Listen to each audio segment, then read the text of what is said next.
বলছে মানুষ তো মারাই যাবে, তাতে কি হয়েছে, বের হয়ে যাও থানা থেকে, বলেছে না? আমরা তাদেরকে ঘৃণা করি শেখ হাসিনা সেই পুলিশগুলোকে। আমাদের মোস্তাফিজ ভাইয়ের ছেলে মুগ্ধকে আমরা চেষ্টা করেছি তাকে কবরস্থ করার জন্য। বন্ধুগণ, বক্তব্য ভাষা হারিয়ে ফেলেছি। আমাদের মোস্তাফিজ ভাই যে বক্তব্য দিয়েছে, ওনার ছেলেকে খুন করার পর কোথায় কবর দিবে, কবরের জায়গাটুকু সে পায় নাই। শেখ হাসিনা সরকার, শেখ হাসিনার পুলিশ বাহিনী তার ছেলে মুগ্ধকে কবর দেওয়ার বিষয়ে সহযোগিতা করে নাই। আমি জানতে পেরে আমার সামনে এসে জয়েন আছে, জয় আমাদের বিএনপির তুরাগ থানার যুগ্ম আহ্বায়ক জয়েনকে আমি ফোন করছি, ও শফিক দাঁড়িয়েছে, তাকে আমি ফোন করেছিলাম। বলছি মুগ্ধকে কবর দেওয়া যাচ্ছে না, তোমাদের পারিবারিক কবরে দেওয়া যায় কিনা একটু চেষ্টা করে দেখো।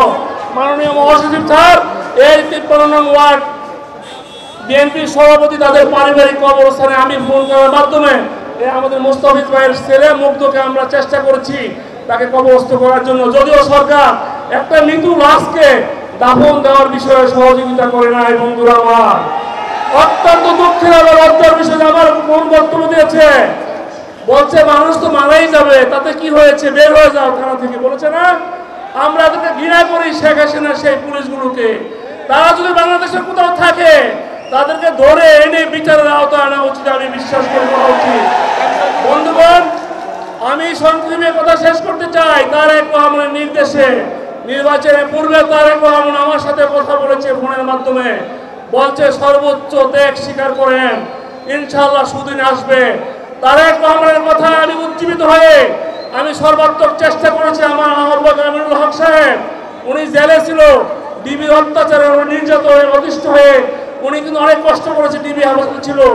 সার্বক্ষণিক আমার সাথে যোগাযোগ করেছে। আমি ঢাকা মহানগরের প্রতিটি এলাকায় আমি সবার সাথে যোগাযোগ রক্ষা করার চেষ্টা করছি। আমার সাধ্য মতো আমি চেষ্টা করেছি।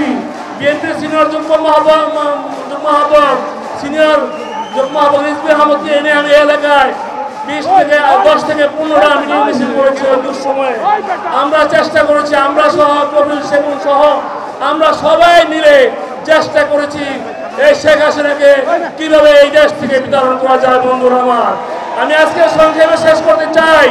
দুঃসময়ে যারা বিএনপির পাশে ছিল, দুঃসময়ে তারেক রহমানের আহ্বানে যারা সাড়া দিয়ে বিএনপির পাশে থেকে কাজ করেছে শেখ হাসিনাকে এই দেশ থেকে তাড়ানোর জন্য, আমরা সেই বন্ধুদেরকে সামনে এগিয়ে নিয়ে যেতে চাই। যারা দুঃসময়ে পার্টির সময় ছিল না, যারা মুনাফি করেছে, যারা বিএনপি করেছে, রাতে আওয়ামী লীগের সাথে যোগাযোগ করেছে, ওই ধরনের গ্রেপ্তার, ওই ধরনের বেইমানগুলোকে আমরা পার্টিতে রাখতে চাই না। দুঃসময়ের 100 কর্মীর চেয়ে এখন 1000 কর্মীর চেয়ে দুঃসময়ের একজন কর্মী অনেক উত্তম। মাননীয় মহাসচিব স্যার, আমি আপনি এসে আমাদের প্রোগ্রামটা সুন্দর করেছেন, আপনাকে এই জন্য ধন্যবাদ জানাচ্ছি ঢাকা মহানগর উত্তরের পক্ষ থেকে। আমি আর একটা কথা বলে শেষ করতে চাই। আমাদের উত্তরা পশ্চিম তুরাগ থানায়, আশেপাশের কয়েকটা থানায় 2-1টা ছেলের জন্য আমাদের পার্টির বদনাম হচ্ছে। যাদেরকে আর্মিরা বারবার ধরেছে, আবার বারবার ছুটে এসেছে, আবার ধরেছে, আবার ছুটে এসেছে, আবার আর্মিরা ধরছে, এখন আবার ছুটে আনার জন্য আমাদের কিছু গঠফাদার আছে, চেষ্টা করতেছে। আপনারা সতর্ক থাকবেন। বিএনপির বদনাম হয়, তারেক রহমানের বদনাম হয়, খালেদা জিয়ার বদনাম হয়, ধরনের কাজ যারা করবে, সে আমার ভাই হোক, সে আমার পার্টির নেতা হোক, সে আমার যাই হোক, তাকে আমরা ছাড় দিব না ইনশাআল্লাহ। আপনাদের সবাইকে ধন্যবাদ জানাচ্ছি।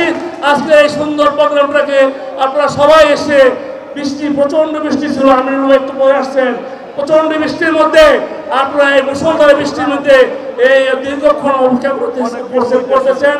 আমাদের ঢাকা মহানগর সকল যুগ্ম আহ্বায়কদের ধন্যবাদ জানাচ্ছি। আমরা সবাই মিলে একটা সুন্দর প্রোগ্রাম করতে পেরেছি। আমি বলতে চাই, আপনারা যারা দীর্ঘক্ষণ এই মুষলধারা বৃষ্টির মধ্যে থেকেও এখন পর্যন্ত আছেন, আপনারা হচ্ছেন অ্যাকচুয়াল বিএনপি, আপনারা সত্যিকারের বিএনপি, আপনারা খাঁটি সোনা।